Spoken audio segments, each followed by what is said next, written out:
नमस्कार दोस्तों, स्वागत है आपका अपना चैनल जिसका नाम है केवल एग्जाम। इसमें आज जो हम पॉलिटी सेक्शन में पढ़ने जा रहे हैं, वह पढ़ने जा रहे हैं राज्यसभा पढ़ने जा रहे हैं। कल के वीडियो में हमने लोकसभा कंप्लीट कर लिया था। लोकसभा बहुत ही इम्पोर्टेंट चैप्टर है इस बार के वर्ष को, क्योंकि जो लोकसभा का इलेक्शन चल रहा है उससे ज़रूर प्रश्न आएगा। तो उसमें कुछ महत्वपूर्ण जो हमने कल पढ़ा था, तो उसको आज मैं रिकैप करा देता हूँ आपके सामने। जैसे हमने पढ़ा था 84वां संविधान संशोधन के माध्यम से जो 1971 में जो जनगणना का जो समय बढ़ाया गया था वो 2026 तक कर दिया गया था। फिर हमने देखा था कि लोकसभा में अधिकतम जो है 550 संख्या रह सकती है। किस संविधान संशोधन के माध्यम से? 31वां संविधान संशोधन के माध्यम से लोकसभा की अधिकतम जो सीट कर दी गई थी वह 550 कर दी गई थी। लेकिन 550 से पहले कितनी थी? वो 525 थी। तो यह ध्यान रखिएगा। फिर अनुच्छेद 82 में लिखा गया है कि अनुच्छेद 82 को ही परिसीमन को ही मापदंड बनाकर 1971 की जनसंख्या को स्थिर किया गया है। फिर कुछ कुछ राज्यों में एक एक सीटें हैं, दो दो सीटें हैं, उनको भी ध्यान रखिएगा। अनुसूचित जनजाति के लिए सबसे ज़्यादा जो सीटें आरक्षित की गई हैं वो भारत में मध्य प्रदेश में टोटल 6 सीटें सबसे ज़्यादा वहाँ से रिजर्व होती हैं, अनुसूचित जनजाति की होती हैं, उसको भी ध्यान रखिएगा। फिर उसके बाद हमने कुछ देखा था कि लोकसभा में बोला गया सत्र आपको साल भर में 2 बार सत्र बुलाना ही बुलाना है, और अधिकतम की संख्या नहीं लिखिए, न्यूनतम, लेकिन 2 बार आपको सत्र बुलाना है। उसके बाद देखेंगे आप राष्ट्रपति चाहे तो किसी भी स्थान पर सत्र को आहूत कर सकता है, यानी कि सत्र को बुला सकता है। जरूरी नहीं वह संसद भवन हो सकता है वो कहीं बीच मैदान में हो, वहां भी वह सत्र को बुला सकता है। फिर देखेंगे कि आपातकाल के दौरान आप देखेंगे कि मात्र 1 वर्ष के लिए अधिकतम जो आप देखेंगे एक बार में 1 वर्ष के लिए कार्यकाल बढ़ाया जा सकता है। फिर देखेंगे सबसे ज़्यादा जो आप देखेंगे लोकसभा में सीटें आती हैं, वह आती हैं आप देखेंगे कि 80 सीटें जो आती हैं आपकी उत्तर प्रदेश से आती हैं। फिर महाराष्ट्र से आती हैं 48 सीटें। फिर उसके बाद देखेंगे पश्चिम बंगाल से 42 सीटें आती हैं। फिर आप देखेंगे उत्तराखंड में जो है आप देखेंगे 5 सीटें हैं। लोकसभा कितनी सीटें उत्तराखंड में? 5 सीटें हैं, क्योंकि लोग उत्तराखंड का पेपर आ रहा है तो वहाँ भी महत्वपूर्ण हो जाएगा। फिर आप देखेंगे कि आंध्र प्रदेश में 25 सीट है, तमिलनाडु में 39 है, असम में 14 है, छत्तीसगढ़ में 11 है और पंजाब में 13 है। तो पंजाब के इलेक्शन अभी हुए हैं, तो उसको भी ध्यान रखना है साथ ही साथ। फिर आप कुछ और इम्पोर्टेंट करा देते हैं, जैसे कि लोकसभा जिसका कार्यकाल लगभग 6 वर्ष था, तो कौन सी लोकसभा थी? ये इंपॉर्टेंट क्वेश्चन है। वो कौन सी लोकसभा थी जिसका कार्यकाल 6 वर्ष था? तो वो आप देखेंगे कि पांचवी लोकसभा थी जिसका कार्यकाल 6 वर्ष था। 6 वर्ष का कार्यकाल पांचवी लोकसभा का, ऐसे याद रख सकते हैं। फिर आप देखेंगे आप उसके बाद मुझे कुछ और इम्पोर्टेंट नहीं ध्यान आ रहा है। हाँ, अपने जो लोकसभा का ऐसा सदस्य जो अपने पद की शपथ नहीं लेता है, वह जो लोकसभा का अध्यक्ष होता है वो अपने पद की शपथ नहीं लेता है। तो इस तरह का कुछ मैंने 2-4 पॉइंट जो है कल के इम्पोर्टेंट थे, मैंने उसको बता दिया। बाकी कल वाला वीडियो आप ज़रूर देखिएगा। आज जो स्टार्ट करने जा रहे हैं वो हम राज्यसभा स्टार्ट करने जा रहे हैं। चलिए, लेकिन उससे पहले अगर आपने अभी तक हमारे चैनल को सब्सक्राइब नहीं किया, सब्सक्राइब कर लीजिए। वीडियो अच्छे लग रहे तो लाइक करिए और अपना सुझाव देने के लिए कमेंट भी करिए। राज्यसभा होते हैं अधिकतम 250 सदस्य होते हैं, जिसमें से 12 सदस्य जो है भारत के राष्ट्रपति द्वारा मनोनीत किए जाते हैं। याद रखिएगा, मनोनीत किए जाते हैं। राज्यसभा में राज्यों का प्रतिनिधित्व दिया जाता है उनकी जनसंख्या के अनुपात के स्थान पर के आधार पर दिया जाता है। राज्यसभा में जो राज्यों का प्रतिनिधित्व होता है वह जनसंख्या के आधार पर होता है। तो जाहिर सी बात है, जैसे यूपी की जनसंख्या सबसे ज़्यादा है तो यूपी का महत्व जो राज्यसभा में होगा। फिर उसके बाद देखेंगे आप कि 48 सीटों के साथ जो वो है महाराष्ट्र है उसका होगा। फिर 42 सीटों के साथ आप देखेंगे पश्चिम बंगाल है तो उनका अपना प्रभुत्व होगा। तो इस तरह से ध्यान रखिएगा। अब राज्यसभा के सदस्य चुने जाते हैं। कैसे चुने जाते हैं? राज्यों के विधानसभाओं के निर्वाचित सदस्य द्वारा, मनोनीत सदस्य द्वारा नहीं। विधानसभा में सब निर्वाचित सदस्य ही आते हैं, आप ध्यान रखिएगा। राज्यसभा के राज्यों के जो विधानसभाओं के निर्वाचित सदस्य होते हैं, जैसे कि अब यहाँ तो जैसे विधानसभा में देखेंगे तो सबसे ज़्यादा प्रतिनिधित्व जिसका होता है वो आता है राज्यसभा के सदस्यों का कार्यकाल कितना होता है? 6 वर्ष होता है। तो वहीं आप लोकसभा के कार्यकाल देखेंगे तो 5 वर्ष होता है, लेकिन राज्यसभा का जो होता है, वह आप देखेंगे वह 6 वर्ष का होता है। राज्यसभा को स्थायी सदन कहते हैं क्योंकि इसे विघटित नहीं किया जा सकता। तो इसमें होता क्या है कि हर 2 वर्ष बाद जो है कुछ सदस्य अपना त्यागपत्र देते रहते हैं। याद रखिएगा, राज्यसभा जो है स्थायी सदन है, इसका विघटन नहीं होता है। अब हमारे संविधान के अनुसार राज्यसभा का कार्यकाल समाप्त होने के पर कोई विषय नहीं उल्लेख है। राज्यसभा का कोई संविधान में ऐसा कोई भी उल्लेख नहीं है जिसमें ये बोला जाए कि जो आप देखेंगे कि इनका कार्यकाल समाप्त हो रहा है राज्यसभा का। तो याद रखिएगा, राज्यसभा का कार्यकाल समाप्त नहीं होता, वह निरंतर चलता रहता है। अब उसके आगे हम देखते हैं कि राज्यसभा के संदर्भ में सही कथन है। इसके 1/3 सदस्य प्रति 2 वर्ष में अवकाश प्राप्त कर लेते हैं। तो एक जो सदस्य होता है उनका कार्यकाल 6 वर्ष का होता है, लेकिन 1/3 सदस्य जो होते हैं प्रत्येक 2 वर्ष बाद अपना अवकाश ले लेते हैं। राज्यसभा का विघटन नहीं होता है क्योंकि उसको यथासंभव 1/3 सदस्य हर दूसरे वर्ष सेवानिवृत्त हो जाते हैं। तो कथन और कारण सही है और कथन कारण की सही व्याख्या भी करता है। राष्ट्रपति मनोनीत करता है, राज्यसभा में 12 सदस्यों को मनोनीत करता है। जैसे कुछ मनोरंजन से होते हैं, कुछ विज्ञान क्षेत्र से होते हैं, फिर आप देखेंगे कुछ अर्थशास्त्री होते हैं, कुछ आप देख खिलाड़ी होते हैं। सचिन तेंदुलकर को जैसे नियुक्त किया गया था। राज्यसभा के सदस्य 1 मिनट रुकिए। हाँ, राज्यसभा के सदस्य बनने हेतु अर्हताओं के संदर्भ में सही कथन क्या है? देखेंगे इसकी उम्र कम से कम 30 होनी चाहिए। राज्यसभा के लिए देखेंगे उम्र 30 है, तो लोकसभा के लिए 25 है। उसे किसी भी सांसदीय उसे किसी भी संसदीय निर्वाचित क्षेत्र में मतदान के रूप में पंजीकृत होना चाहिए। उसे किसी भी सांसदीय क्षेत्र से पहले क्या था? आप देखेंगे यह एक जिस राज्य से होता था वहाँ निर्वाचित होना चाहिए था, लेकिन बाद में संशोधन करके उसको बोल दिया गया देश में किसी भी क्षेत्र से वो निर्वाचित हो सकता है।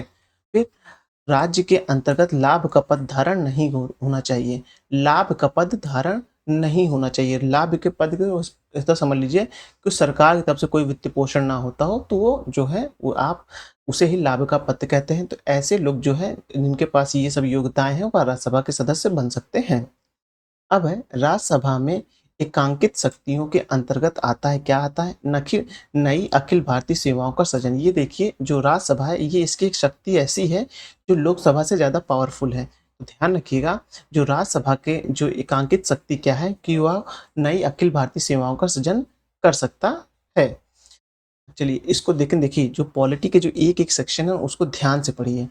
इसमें रीज़न इसका क्या है कि आप देख रहे हैं अभी हाल ही में यूपीएससी की परीक्षा होने वाली है, फिर उत्तराखंड परीक्षा होने वाली है, फिर यूपी पीसीएस होगी, फिर पुलिस जो यूपीपी होगा, फिर साथ ही साथ आप देखेंगे आरओ आरओ भी होगा। तो लगातार 5 पेपर आपके लगे हुए हैं जो 3 से 4 महीने में कंप्लीट हो जाएँगे, आपको पता है। अब पॉलिटी एक ऐसा सेक्शन है जिसमें सब में समान रूप से प्रश्न बनते हैं और छोटा भी है लेकिन बहुत कॉन्सेप्ट वाला है। एक-एक चीज़ अच्छे से समझ के और रट के काम इसमें चलता है। अब है राज्य सूची के विषय के संबंध में विधि बनाने की संसद की शक्ति के बारे में सही है क्या है कि राज्यसभा को घोषित करना होगा कि ऐसा करना राष्ट्रीय हित में है। दूसरा, राज्यसभा को उपस्थित और मतदान देने वाले सदस्यों में से कम 2/3 सदस्यों द्वारा समर्थित संकल्प पारित करना होगा। ऐसे विधि संपूर्ण भारत या उसके किसी भाग में बनाई जा सकती है। अब है राष्ट्रीय हित में भारत की संसद राज्य सूची के किसी भी विषय पर विधि बना सकती है यदि इसके लिए एक संकल्प है। क्या है? वह है कि राज्यसभा द्वारा उसमें उपस्थित एवं मत देने वाले सदस्यों के कम से कम 2/3 बहुमत से पारित कर लिया जाए। अब सही कथन है राज्यसभा में धन विधेयक को या तो अस्वीकृत करने या संशोधित करने की कोई शक्ति निहित नहीं है। राज्यसभा अनुदान की मांग पर मतदान नहीं कर सकती है।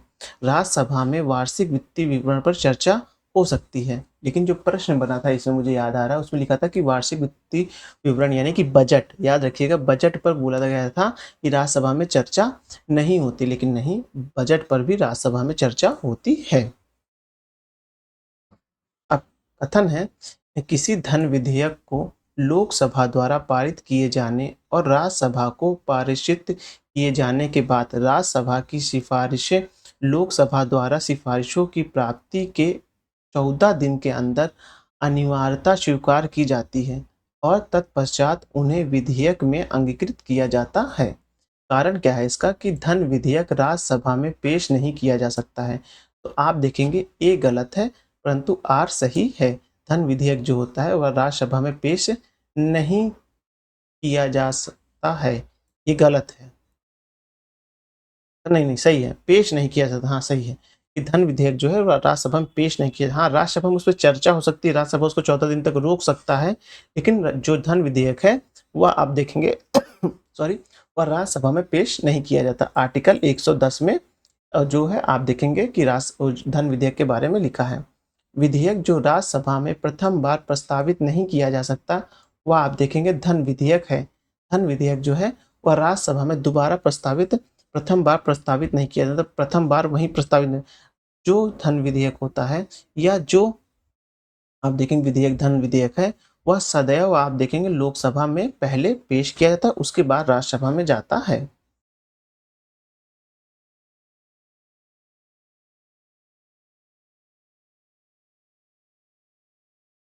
अब है वह विशेषाधिकार जो भारत के संविधान द्वारा राज्यसभा को प्रदान किए जाते हैं, क्या है? संसद को राज्य सूची में नियम बनाने और एक अथवा एकाधिक अखिल भारतीय सेवाओं का सृजन करने हेतु सशक्त बनने के लिए कहते हैं प्रस्ताव पारित करता है। तो ये विशेषाधिकार है जो भारत की राज्यसभा है उसका विशेषाधिकार है, इसको आप टिक कर लीजिए। ये दोनों विशेषाधिकार जब कभी आप मेंस लिखते हैं तो वहां भी काम आता है, इसको आप टिक कर लीजिए।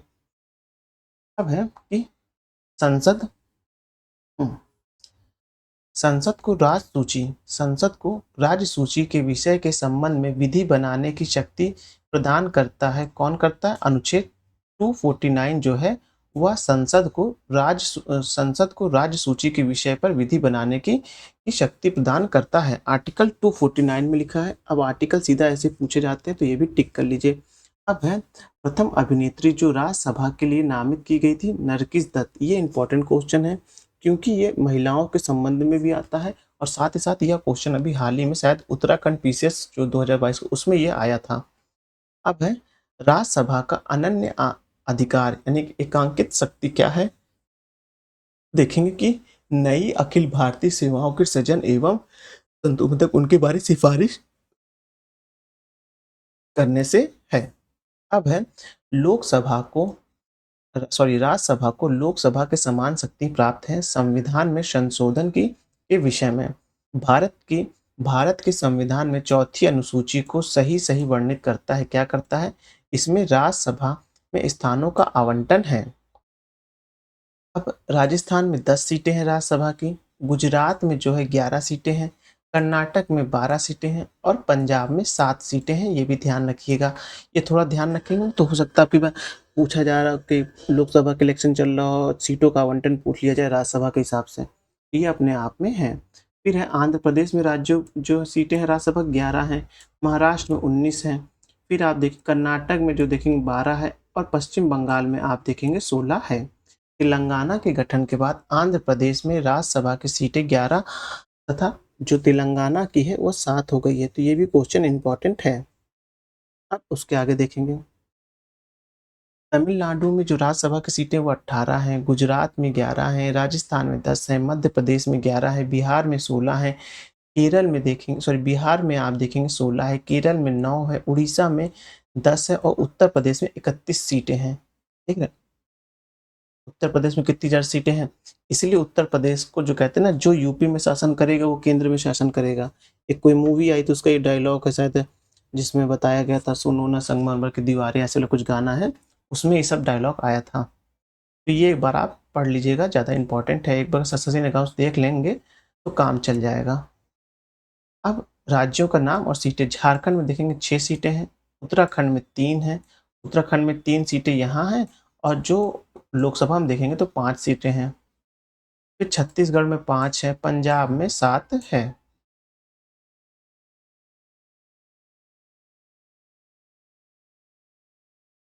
अब है कि छत्तीसगढ़, हिमाचल प्रदेश, झारखंड और जम्मू कश्मीर में से कहाँ राज्यसभा के लिए निर्वाचित सदस्यों की संख्या सबसे कम है? वह देखेंगे हिमाचल प्रदेश में। हिमाचल प्रदेश में कितनी है? 3 है। ये 4 राज्य 3 में से हिमाचल प्रदेश में सबसे कम है। फिर है संसद में उत्तर प्रदेश के प्रतिनिधित्व के संदर्भ में सही कथन है क्या है? कि राज्यसभा के लिए उत्तर प्रदेश में 31 सीटें आवंटित हैं। लोकसभा में आप देखेंगे 80 सदस्य उत्तर प्रदेश से निर्वाचित होते थे। ये ध्यान रखिएगा कि आप देखेंगे राज्यसभा में आप जो उत्तर प्रदेश की 31 सीट है और लोकसभा की 80 सीटें हैं। अब है राज्यसभा का अध्यक्ष कौन होता है? उपराष्ट्रपति पदेन अध्यक्ष होता है। इस सभा या सदन का अध्यक्ष उसका सदस्य नहीं होता है, तो वह राज्यसभा का नहीं होता है, क्योंकि वह कौन होता है? वह उपराष्ट्रपति होता है। राज्यसभा के वर्तमान सभापति जगदीश धनखड़ हैं। राज्यसभा की निश्चित अधिकतम सदस्य संख्या कितनी है? 250। कितनी है? 250। और जो देखेंगे 550 आपको देखने को मिलेगी कहाँ? तो देखने को मिलेगी 550 आपको लोकसभा में की सीटें देखने को मिलेंगी, जो 31वें संविधान संशोधन के माध्यम से 525 से बढ़ाकर 550 कर दिया गया था। और 84वें संविधान संशोधन के माध्यम से, लोकसभा का बता रहा हूँ, 84वें संविधान संशोधन के माध्यम से 1971 की जनगणना थी, जो उसी के हिसाब से सीटों के आवंटन 2026 तक के लिए स्थापित कर दिया गया है। अब है राज्यसभा किसी धन विधेयक में सारभूत संशोधन करती है तो तत्पश्चात होगा लोकसभा राज्यसभा की अनुशंसाओं को स्वीकार कर या अस्वीकार करे, इस विधेयक पर आगे कार्रवाई कर सकती है। राज्यसभा का सदस्य होते हुए भी लोकसभा की कार्रवाई में भाग ले सकते हैं कौन? मंत्री जो राज्यसभा का सदस्य हो। राज्यसभा का सर्वप्रथम गठन हुआ था कब? 1992 में हुआ था। चलिए इस तरह से राज्यसभा खत्म हुआ। अब कल जो हम देखेंगे कल के वीडियो में वो रहेगा, आप देखेंगे कि जो संसद का पाठ थी कार्य संचालन एवं विधायी प्रक्रिया, मतलब कैसे कैसे कार्य संचालन होता है, कौन कौन समितियां होती हैं, कैसे समितियां भाग लेती हैं, कैसे कार्य करती हैं, इनके बारे में उल्लेख रहेगा। तो इसको अब हम लोग कल देखेंगे। लेकिन उससे पहले मैं सोच रहा हूँ प्रत्येक दिन लेक्चर समाप्त होने से पहले मैं थोड़ा सा रिकैप भी करा दिया, क्योंकि आज हमने क्या क्या पढ़ा है, और उसके बाद कल भी एक बार रिकैप हो जाएगा। तो चलिए एक बार देख लेते हैं क्या क्या पढ़ा है। कि सबसे पहले हमने राज्यसभा में ये पढ़ा कि इसमें अधिकतम संख्या जो रहेगी राज्यसभा में वह रहेगी 250 रहती है। कितनी रहती है? 250 रहती है। 250 होती है, और 12 जो है राष्ट्रपति के द्वारा मनोनीत होते हैं। फिर आप देखेंगे कि 2/3 सदस्य जो होता है वो 1/3 सदस्य जो होता है हमेशा 2 वर्ष बाद जो अपना कार्यकाल समाप्त कर लेते हैं। ये एक स्थायी सदन है, इसकी जो है कभी विघटन नहीं होता है। साथ ही साथ देखेंगे कि इसके जो सदस्य का कार्यकाल जो चुने जाते हैं सदस्य, वो 6 वर्ष के लिए चुने जाते हैं। अब फिर रिपीट जल्दी करेंगे। फिर देखेंगे कि कभी समाप्त नहीं होता, 1/3 सदस्य जो होते हैं वो हर 2 वर्ष बाद रिटायर हो जाते हैं। फिर इसमें देखेंगे कि जो होती है इसकी उम्र जो होती है राज्यसभा का सदस्य बनने की जो है 30 होनी चाहिए। कोई भी व्यक्ति राज्यसभा के लिए निर्वाचित हो सकता है, लेकिन उसे सांसदीय निर्वाचित क्षेत्र से मतदान के रूप में पंजीकृत होना चाहिए। किसी भी संसदीय क्षेत्र से, भारत के किसी भी संसदीय क्षेत्र से निर्वाचित होना चाहिए। राज्यसभा की शक्तियाँ क्या हैं? वो अखिल भारतीय सेवाओं का सृजन भी कर सकती हैं, और भी इसमें एक और भी शक्ति है वो देख सकते हैं आप। फिर आप देखेंगे कि इस राज्यसभा में जो है धन विधेयक को अधिकतम 14 दिन तक रोक सकती है, और जो धन विधेयक होता है वह राज्यसभा में पेश नहीं किया जा सकता है। फिर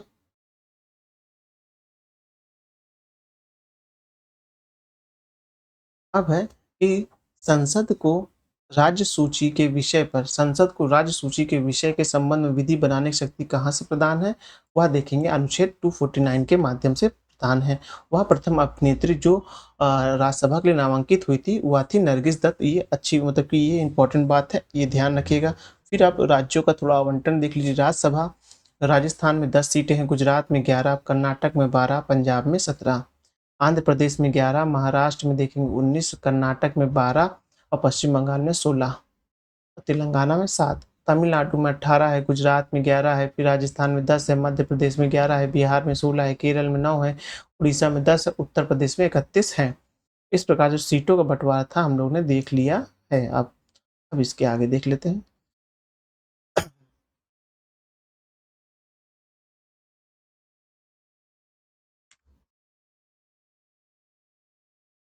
हाँ, उसके बाद फिर आप देखेंगे 31 सीटें जो हैं और हिमाचल में 3 हैं। फिर है राष्ट्रपति, जो राज्यसभा का अध्यक्ष होता है वह राष्ट्रपति होता है, ये भी आपको ध्यान रखना है।